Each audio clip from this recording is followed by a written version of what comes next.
నేను ముఖ్యమంత్రి గారు, ఐటీ మినిస్టర్ గారు, మంత్రులు, అసెంబ్లీ సెక్రటరీ గారు వీళ్ళందరూ కూడా వెళ్ళారు. వెళ్ళినప్పుడు వెంపడ అధికారులు వెళ్తారు, ఎమ్మెల్యేలు వెళ్తారు. ఎమ్మెల్యేలు 70% కూడా విదేశీ పర్యటన చేశారు అని అన్నాను.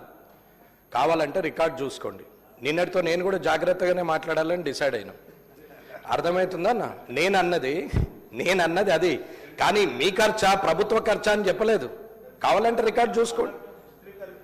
ఓకే, మీరు వెంకటరమణారెడ్డి గారు అసెంబ్లీ సెక్రటరీ, గౌరవ ముఖ్యమంత్రి ఎంబడి, ఐటీ మినిస్టర్ ఎంబడి పెట్టుబడుల కోసం పోడు. ఆయన ఒకటే సిపిఐ కాన్ఫరెన్స్ ఉంటుంది, దాంట్లో పోతారు వాళ్ళు. మీరు తెలుసుకొని చెప్తే మంచిగా ఉంటుంది, వేరే ఏం లేదు.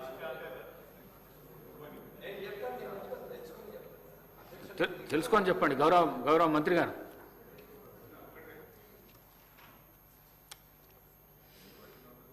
అధ్యక్ష,